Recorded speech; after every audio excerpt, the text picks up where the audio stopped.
2006ರಿಂದ ಉದ್ಭವವಾದಂಥ ಕೂಸು.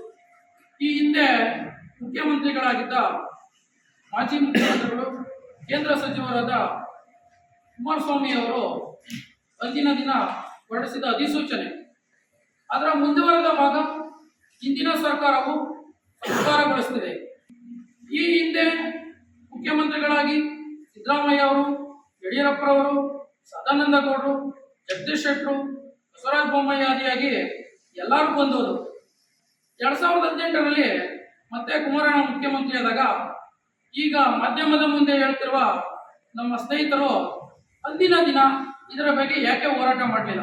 ಅಂದಿನ ಶಾಸಕರು ಮಂಜು ಅವರಾಗಿದ್ದರು. ಅಂದಿನ ದಿನ ಮಾನ್ಯ ಉಸ್ತುವಾರಿ ಸಚಿವರಾದ ಅಶ್ವಥ್ ನಾರಾಯಣ ಅವರ ಜೊತೆಗೂಡಿ ಕೆಡಿಬಿಗೆ 916 ಎಕರೆಗಳನ್ನು ಏಕ ವ್ಯಕ್ತಿಗೆ ಅನುಕೂಲ ಮಾಡಲು ಭೂಸ್ವಾಧೀನ ಪ್ರಕ್ರಿಯೆ ಮಾಡಿದ್ದಾರೆ. ಅಂದಿನ ಬಗ್ಗೆ ರೈತರ ಬಗ್ಗೆ ಕಾಳಜಿ ಇರಲಿಲ್ವಾ? ಇಂದು ಜನಗಳ ಮುಂದೆ ಬಂದು ಭೂಸ್ವಾಧೀನ ಪ್ರಕ್ರಿಯೆಗೆ ವಿರೋಧ ಮಾಡ್ತಿದ್ದಾರೆ. ಮತ್ತೆ ಇದೊಂದು ಉದಾಹರಣೆ ನೀಡ್ತೀನಿ. ಈ ನಮ್ಮ ದಲಿತರಿಗೆ ಹೆಂಗೆ ಅನ್ಯಾಯ ಇದೆ ಅಂತ. ನಮ್ಮ ಗ್ರಾಮದಲ್ಲಿ ಒಬ್ಬ ಅಂಚಿಪುರ ಕಾಲೋನಿ ಗ್ರಾಮದಲ್ಲಿ ಅಂತ ನೆನಪಿ, ಹೊಸೂರು ಗ್ರಾಮದ ಸರ್ವೆ ನಂಬರ್ 258ರಲ್ಲಿ 3 ಎಕರೆ ಜಮೀನು ನಮ್ಮ ದಲಿತ ಕೋಟದಡಿಯಲ್ಲಿ ತಾಲೂಕ್ ಪಂಚಾಯತಿ ಸದಸ್ಯರಾಗಿ ಮತ್ತು ಅವರ ಸ್ನೇಹಿತ ನಾಗರಾಜ್ ಅವರವರು ಜೊತೆಗೂಡಿ ಕೇವಲ 50ರಿಂದ 55 ಲಕ್ಷಕ್ಕೆ 3 ಎಕರೆ ಜಮೀನನ್ನು ಮಾರಾಟ ಮಾಡ್ತಾರೆ. ಇತ್ತೀಚೆಗೆ 1-2 ತಿಂಗಳ ಹಿಂದೆ ಅದರ ದಾಖಲೆ ಕೂಡ ಇದೆ. ಇದಾದ 1 ತಿಂಗಳಲ್ಲಿ ಸವರ್ಣೀಯರ ಹೆಸರಿಗೆ ಟ್ರಾನ್ಸ್ಫರ್ ಮಾಡಿ 95 ಲಕ್ಷಕ್ಕೆ ಹೆಚ್ಚು 1 ಎಕರೆ ಮಾರ್ತಾರೆ. 3 ಎಕರೆಗೆ 1,20,20 ಲಕ್ಷಕ್ಕೆ ಹೆಚ್ಚು ಲಾಭ ಗಳಿಸ್ತಾರೆ. ಇವರು ದಲಿತರ ಬಗ್ಗೆ ಕಾಳಜಿ ಇರೋದಾದ್ರೆ ನೋಡಿ, ನೀವು ಬಡವರು ಜಮೀನು ಮಾರ್ಕೋಬೇಡ್ರಿ. ಇನ್ನು ಮುಂದೆ 1-2-3 ತಿಂಗಳಲ್ಲಿ ಭೂಸ್ವಾಧೀನ ಪ್ರಕ್ರಿಯೆ ನಡೀತದೆ. ಇದ್ರ ಬಗ್ಗೆ ಎಲ್ಲರಿಗೂ ತಿಳಿದೈತೆ. 6-7 ತಿಂಗಳಿಂದ ಎಲ್ಲರ ಗಮನದಲ್ಲಿದೆ. ಮಾರಾಟ ಮಾಡಬೇಡಿ ಅಂತ ಹೇಳ್ಬೇಕಾಯ್ತು. ಅವ್ರಿಗೇನು ರಿಯಲ್ ಎಸ್ಟೇಟ್ ಮಾಡಬೇಕು. ಈ ಜಮೀನೆಲ್ಲ ಮಾರಾಟ ಆಗ್ಬಿಟ್ರೆ ರಿಯಲ್ ಎಸ್ಟೇಟ್ ಮಾಡೋಕೆ ದಾರಿನೇ ಇರಲ್ಲ. ಈಗ ಅವ್ರಿಗೆ ಏನಿಲ್ಲ ಬೇಕಾಗಿರೋದು ರಿಯಲ್ ಎಸ್ಟೇಟ್ ನಡಿಬೇಕಂದ್ರೆ ರೈತರ ಜಮೀನು ಉಳಿಬೇಕು. ಅವರ ಉದ್ದೇಶ ಇರೋದು ರಿಯಲ್ ಎಸ್ಟೇಟ್ ಮಾಡೋಕ್ಕೆ. 1 ಕೋಟಿ ಲಾಭ ಮಾಡೋರು ಈ ಒಂದು ಹೆಣ್ಮಗುಗೆ ಅವರ ಕುಟುಂಬದಲ್ಲಿ ಯಾರು ಸೈನ್ ಹಾಕಿರಲ್ಲ. ಒಬ್ಬ ವ್ಯಕ್ತಿಗೆ 3 ಜನ ಹೆಣ್ಮಕ್ಳು ಸೈನ್ ಹಾಕಿರಲ್ಲ. ಅದನ್ನ ಒಂದೇ ಒಂದು ಲೂಪ್ ಹೋಲ್ ಇಟ್ಕೊಂಡು ನೀವು ಕಡಿಮೆ ದುಡ್ಡು ಕೊಡಿ ಅಂದ್ಬಿಟ್ಟು 55 ಲಕ್ಷಕ್ಕೆ ತಗೋತಾರೆ. 95 ಲಕ್ಷಕ್ಕೆ ಮಾರಾಟ ಮಾಡ್ತಾರೆ. 1 ಕೋಟಿ ಲಾಭ ಮಾಡ್ತಾರೆ. ಅವ್ರಿಗೇನು ಬೇಕಾಗಿರೋದು ರಿಯಲ್ ಎಸ್ಟೇಟ್. ಸುಮ್ಮನೆ ಮುಂದೆ ಬರೋದು ನಿಮ್ಮ ರೈತರ ಭೂಮಿಯನ್ನು ಕಿತ್ಕೊಬಿಡ್ತಾರೆ ಅಂತ ಹೇಳ್ತಾರೆ. ಹಿಂದೆ ಅವ್ರು ಹೋಗೋದು 5 ಕೋಟಿ ಕೇಳಿ 8 ಕೋಟಿ ಕೇಳಿ ಅಂತ ಅವರೇ ಮಿಸ್ಗೈಡ್ ಮಾಡ್ತಾರೆ. ಜನಗಳನ್ನ ತಪ್ಪು ದಾರಿಗೆ ಹೇಳ್ತಾರೆ. ಜನಕ್ಕೆ ಅರ್ಥ ಆಯ್ತಲ್ಲ, ಸರ್ಕಾರ 60 ಲಕ್ಷ ಕೊಡ್ತದೆ, 1 ಕೋಟಿ ಕೊಡ್ತದೆ ಅಂತ ಸುಳ್ಳು ಆಶ್ವಾಸನೆ ಹೇಳ್ತಾ ಇದ್ದಾರೆ. ಆದ್ರೆ ನಮಗೆ ಅಂದಾಜಿಸಿರೋ ಪ್ರಕಾರ 2 ಕೋಟಿಗೂ ಹೆಚ್ಚು ಸರ್ಕಾರ ನಿಗದಿ ಮಾಡ್ತದೆ ಅಂತ ನಮಗೆ ಮಾಹಿತಿ ಇದೆ. ಮತ್ತೆ ನಾವೇನಿದು ಇವರ ಪರವಾಗಿ ಭೂಸ್ವಾಧೀನ ಪ್ರಕ್ರಿಯೆ ಪರವಾಗಿ ಏನು ಹೇಳ್ತಿಲ್ಲ. ನಾವು ನಮ್ಮದೇ ಆದಂಥ ಬೇಡಿಕೆಗಳನ್ನು ಗ್ರೇಟರ್ ಬೆಂಗಳೂರು ಪ್ರಾಧಿಕಾರಕ್ಕೆ ಹೇಳ್ತಾ ಇದ್ದೀವಿ.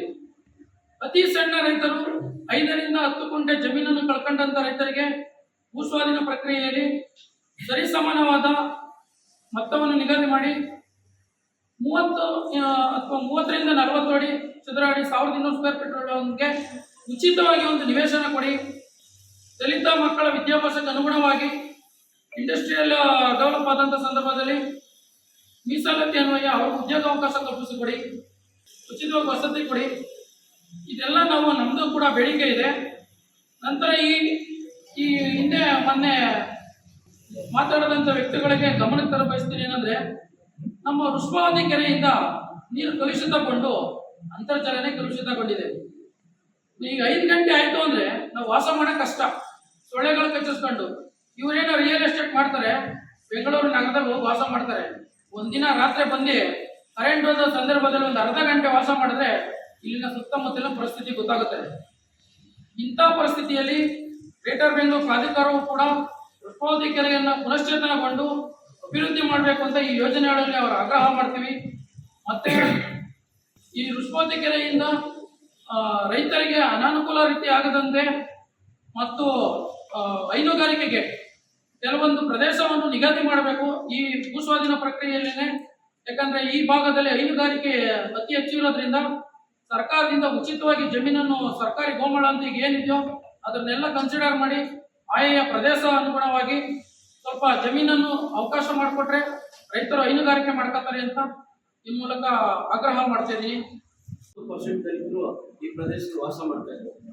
ಅವ್ರಿಗೆ ದಲ್ಲಾಳಿಗಳಿಂದ ನಿಮಗೆ ಅಕ್ವರಿ ಆಗಲ್ಲ, ಈ ಸುಳ್ಳು ಮಾಹಿತಿ ಕೊಟ್ಟು ಕೆಲವರು ಆಗಲೇ ಮೊನ್ನೆ ತಾನೇ ತಮ್ಮ ಮುಂದೆ ಪ್ರತಿಗೋಷ್ಠಿ ಮಾಡಿದ್ದಾರೆ. ಅವ್ರಿಗೆ ನಾವು ತಿಳ್ಕೊಳ್ತೇವೆ. ನಿಜವಾದ ದಲಿತ ಬಂಧುಗಳಾಗಿದೆ. ಉದಾಹರಣೆಗೆ ನಮ್ಮ ಪ್ರಕಾಶ್ ಟಿ ಪಿ ಸದಸ್ಯರಾಗಿದ್ದರು. ಆ ಪ್ರದೇಶದಲ್ಲಿ ಮತ ಪಡೆದು ಗೆದ್ದಂಥ ವ್ಯಕ್ತಿ.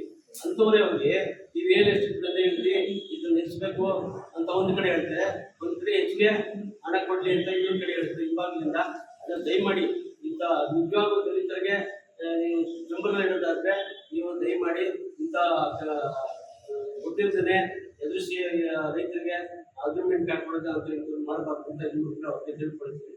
ಜೊತೆಗೆ ಪ್ರಾಧಿಕಾರಕ್ಕೆ ನಾವು ಒಂದು ವಿಶೇಷವಾಗಿ ನಮ್ಮ ಏನು ಕೂಡ ಇರ್ತದಲ್ಲ ಆ ಪ್ರದೇಶದಲ್ಲಿ ನಮಗೆ ಅಂಬೇಡ್ಕರ್ ಒಂದು ಪಾರ್ಕ್ ಅಂತ ಮಾಡಬೇಕು, ಒಂದು ಸ್ಟ್ಯಾಚ್ಯೂ ನಿಲ್ಲಿಸಬೇಕು. ಆ ಪಾರ್ಕ್ ಎಲ್ಲ ಸಾರ್ವಜನಿಕರು ವಾಕಿಂಗ್ ಮಾಡೋಕ್ಕೆ ಅನುಕೂಲ ಆಗುತ್ತೆ. ಆ ಪ್ರದೇಶದಲ್ಲಿ ದಯಮಾಡಿ ನಮಗೆ ಅಂಬೇಡ್ಕರ್ ಪಾರ್ಕ್ ಅಂತ ನಿರ್ಮಾಣ ಮಾಡಬೇಕು. ಜೊತೆಗೆ ಈ ಏನು ದಲಿತರಿಗೆ ನಮ್ಮ 5 ಗುಂಟೆ 10 ಗುಂಟೆ ಇರೋರು ಅವ್ರು ಖಾತೆ ಮಾಡಿಸ್ಕೊಳ್ಳೋಕ್ಕಾಗಲ್ಲ, ಕೋಡಿಂಗ್ ಮಾಡಿಸ್ಕೊಳ್ಳೋಕ್ಕಾಗಲ್ಲ. ಜೊತೆಗೆ ಕೆಲವರು ಗರ್ಭಪತ್ರನ ಇನ್ನೂ ಕೊಟ್ಟಿಲ್ಲ, ಹಣ ಕಟ್ಟಿದ್ದಾರೆ. ಅಂಥವ್ರಿಗೆಲ್ಲ ನೀವೇ ನಿಂತು ಮಾಡ್ತಿರ್ಬೇಕು, ಯಾವುದೇ ದಲ್ಲಾಳಿ ಮಾಡಬಾರ್ದು ಅಂತ ಈ ಮುಂದೆ ಒತ್ತಾಯ ಮಾಡ್ತೀನಿ.